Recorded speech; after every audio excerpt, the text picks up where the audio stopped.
جی اذان سر اس لیے کوئی ایک دو چیزیں ایسی تھیں جو وہاں سے بات کی گئی ہے۔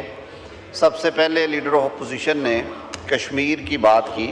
کشمیر میں آج سینٹ میں بھی سارا انفارم کیا، رانا ثناء اللہ صاحب اس کمیٹی کو خود چیئر کرتے ہیں اور وہ نیگوسیشنز کا حصہ رہے ہیں۔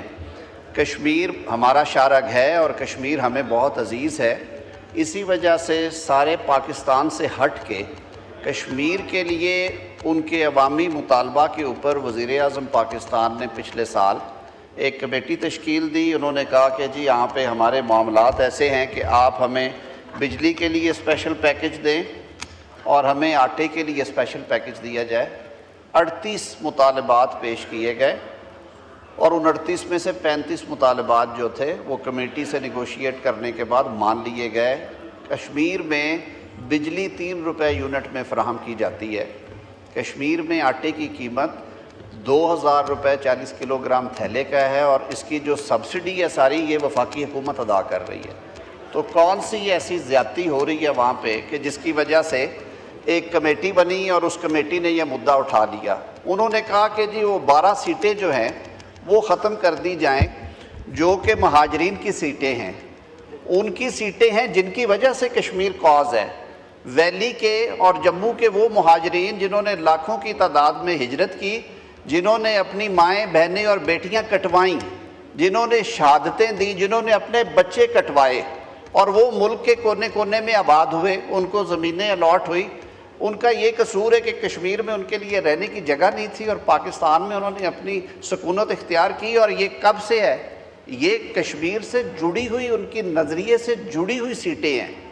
اس کے اوپر بھی کمیٹی نے پورے تدبر کے ساتھ ان سے انگیج کیا، یہ سارے پوائنٹس ان کے سامنے رکھے، طے یہ پایا کہ معاملہ جو ہے وہ اے پی سی میں لے جایا جائے۔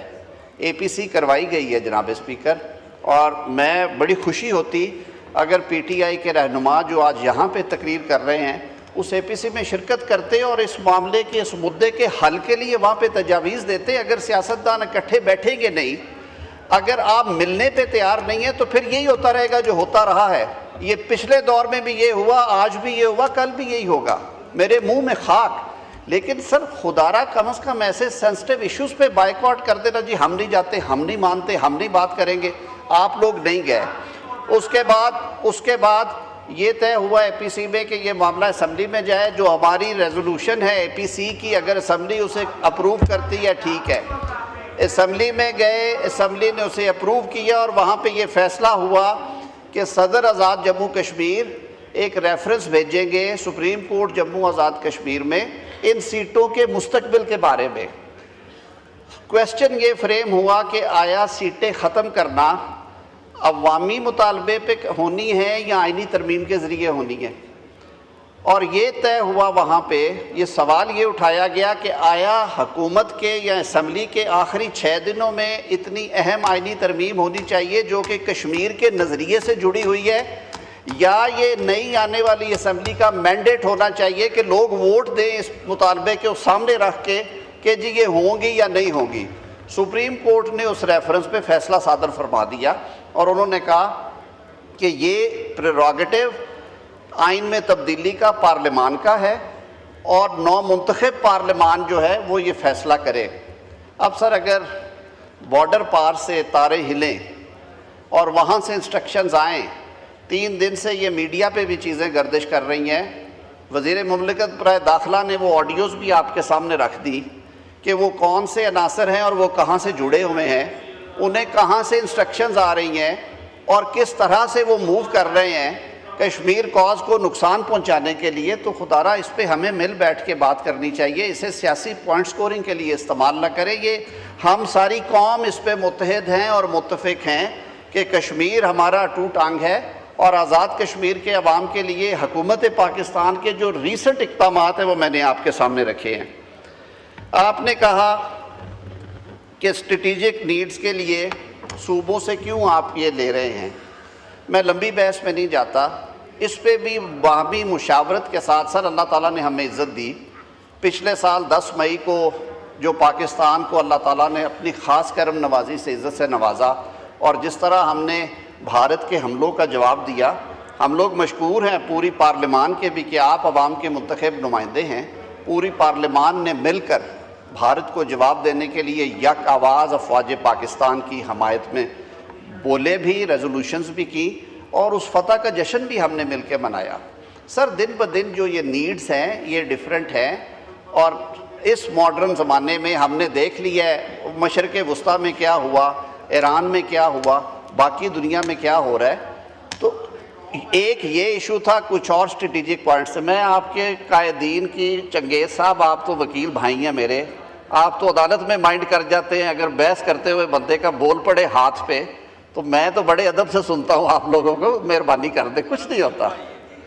نہیں جی، میرا دوست بھی ہے جی. نو کراس ٹاک پلیز. جی آپ چیئر کو ایڈریس کریں. تو اس میں بھی سر ہم نے صوبوں سے اکٹھے بیٹھ کے یہ آرٹیکل 164 میرے سے زیادہ بہتر سمجھتے ہیں بیرسٹر گور صاحب، 164 کی ایک ڈسپنسیشن ہے، اس کے تحت یہ والنٹری کنٹریبیوشنز ہیں جو کہ مرکز بھی کرتا ہے صوبوں کے لیے ہمیشہ. کچھ اسپیشل نیڈز کے لیے اسپیشل حالات میں اگر ایسی ضرورت پیش آئے تو ہم سب پاکستانی ہیں. یہ 4 مختلف ملک تو نہیں ہیں کہ ہم نے خدا نخواستہ پیسے ہمسائے سے مانگ لیے ہیں یا کسی دوسرے ملک سے مانگ لیے ہیں کہ ہماری مدد کرو. یہ پاکستان کا پیسہ ہے، پاکستان کے عوام کا پیسہ ہے جو ہم تقسیم کرتے ہیں ایک فارمولے کے تحت. ایک دفعہ تقسیم ہو گیا، اس کے بعد ایک بھائی نے کہا کہ بڑے بھائی کو ضرورت ہے آپ مجھ سے لے لیں، دوسرے نے کہا آپ مجھ سے لے لیں. تو اس میں کوئی گناہ والی بات تو نہیں ہے. 164 یا ڈیلیٹ کر دیں آئین میں سے. اور یہ کہنا کہ جی کیوں ہو رہا ہے، آپ سب کو معلوم ہے کہ پاکستان کے معاشی حالات آج کے نہیں کب کے کیا ہیں. آپ بھی یہ کہتے تھے کہ پیسہ نہیں ہے، اور آپ تو ڈیفالٹ کے دھانے پہ کھڑا کر کے، کالے کنویں کے بالکل کنارے پہ کھڑا کر کے آپ ہاتھ مل کے چلے گئے کہ جی سنبھالو ہم جانے. اور آپ نے تو IMF کو پوری طرح سے وہ کہتے ہیں نا بارودی سرنگیں لگا کے 3 مہینے کے لیے وہ آخری 3 مہینے میں ایکشنز کیے، جانتے ہوئے کہ ایک پروسیس شروع ہوا ہے نو کانفیڈنس کا. ہم تو ڈوبے گے، ملک کو بھی ڈبو کے جائیں گے. نہ چھیڑیں سر ان باتوں کو، یہ قصہ پرینہ ہے، انہیں بند رہنے دیں. لیکن سر یہ ساری جو ڈسپنسیشن ہے ودن دی کانسٹیٹیوشنل فریم ورک ہو رہی ہے. جی بی کے الیکشنز کی بات کی آپ نے. جی بی کا الیکشن تو سارا دن ٹیلی ویژن پہ ٹیلی کاسٹ ہوئے ہیں، سوشل میڈیا کا دور ہے.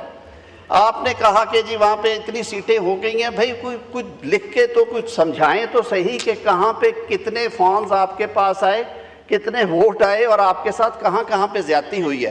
آپ نے 17 سیٹوں کی بات کر دی. آپ نے ہر حلقے میں پٹیشنز فائل کی ہیں، مختلف صوبوں میں پٹیشنز فائل کی ہیں. 26ویں ترمیم آپ کہتے ہیں جی اس سے بعد عدلیہ کا ماحول بدل گیا. 26ویں ترمیم سے پہلے بھی فیصلے آپ کے خلاف آئے، 27ویں ترمیم کے بعد بھی آپ کے خلاف آئے.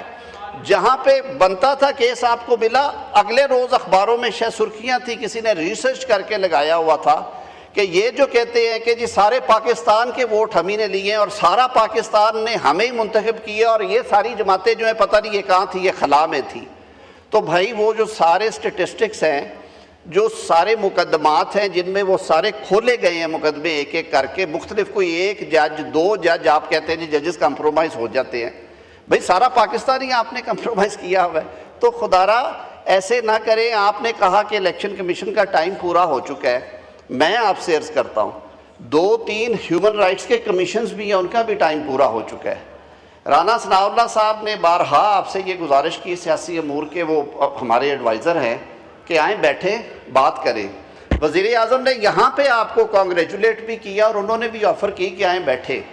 جہاں آپ ساتھ وزیر اعظم کے بیٹھنے پہ تیار نہیں ہیں، آپ ان کی طرف جا کے چائے پینے کو تیار نہیں ہیں. وہ قائد ایوان ہے اس ہاؤس کا، آپ کا حصہ ہے، اس پورے سسٹم کا حصہ ہے قائد ایوان. آپ بیٹھیں، آپ خوش آمدید سر آنکھوں پہ بیٹھ کے وہاں پہ جو پروسیس ہے کانسٹیٹیوشن میں اور جو ریلیونٹ لاز میں دیا ہے اس کے مطابق کریں. میں آج پھر ریٹریٹ کرتا ہوں وزیر اعظم پاکستان قائد ایوان کے بہاف پہ، اپنی ٹیم کے حکومت کے بہاف پہ، کہ آپ آئیں، بسم اللہ، آپ بیٹھیں، آپ لائیں، نام لے کے آئیں، جو پروسیس ہے اسے کک ان کریں. آپ کہتے ہیں جی ہم ناراض ہو کے بیٹھے ہوئے. آپ کا ایک مطالبہ ہے کہ آپ فرما رہے ہیں کہ جی عمران خان صاحب سے ملاقات کروائیں، ہم بجٹ کی اجازت لینا چاہتے ہیں، بجٹ پہ مشاورت کرنا چاہتے ہیں. گور صاحب آپ تو خود بڑے منجھے ہوئے وکیل ہیں، یہ فیصلہ آپ ہی نے لیا تھا. سپریم کورٹ سے، آپ ہی کے لوگ تھے۔ میں سر بس کنکلوڈ کروں گا، جی۔ ذوالفقار بھٹا کیس میں آپ نے مٹھائیاں تقسیم کی تھی جب سپریم کورٹ آف پاکستان نے کہا کہ سزا یافتہ شخص جو ہے وہ کسی قسم کے سیاسی فنکشنز ڈسچارج نہیں کر سکتا، وہ پارلیمان کے فیصلے نہیں کر سکتا، وہ ٹکٹیں جاری نہیں کر سکتا، وہ پارٹی کا سربراہ نہیں رہ سکتا، وہ پولیٹیکل ڈائریکشنز نہیں دے سکتا۔ اس وقت تو جب میاں نواز شریف کے بارے میں یہ فیصلہ آیا، آپ کے دوستوں نے، آپ لوگوں نے مٹھائیاں بانٹی، ٹی وی کے شوز پہ بیٹھ کے آپ نے کہا کہ آج انصاف کا بول بالا ہوا ہے، اور ایک جو کنوکٹڈ شخص ہے اس کے بارے میں یہ طے کر دیا گیا ہے کہ وہ کیا کر سکتا ہے، اور سپریم کورٹ کا فیصلہ ہے۔ ذوالفقار بھٹا کیس میں آپ سے بہتر کون جانتا ہے؟ ہم تو تب بھی روتے تھے۔ سر میں عرض کر رہا ہوں جی، پہلے سپریم کورٹ نے ڈسکوالیفائی کیا کنوکشن، نہیں سر میں نہیں کر رہا۔ تو میری سر عرض یہ ہے کہ یہ قصہ پرینہ ان کو چھوڑے۔ آپ نے آج کہا کہ آپ اس پروسیس کو شروع کریں، بجٹ کے اوپر بریفنگ کے لیے ہم حاضر ہیں، آپ کی پری بجٹ بریفنگ کے لیے بھی حاضر ہیں، اپوزیشن کی آپ بیٹھے ہمارے ساتھ۔ وزیر اعظم صاحب کی ہدایت ہے کہ آپ کے تمام سوالوں کے جواب ہونے چاہیے۔ پرائم منسٹر نے فلور آف ہاؤس پہ آپ کو آفر کی ہے، لیڈر آف اپوزیشن کو میں پھر کہتا ہوں آپ لوگوں کو کہ آپ جو اپوائنٹمنٹس کے پروسیسز شروع کرنا چاہتے ہیں آپ آئیں، آپ کو چائے بھی پلائیں گے، آپ سے بات بھی کریں گے۔ یہ آئین میں لکھا ہوا ہے، ہم اس سے روگردانی کیسے کر سکتے ہیں، لیکن ماحول تو بنائیں۔ اگر ہم نے کہنا ہے کہ میں مانتے نہیں ہوں، میں جانتے نہیں ہوں، میں پہچانتے نہیں ہوں، تو پھر یہی رہے گا سر۔ بہت شکریہ۔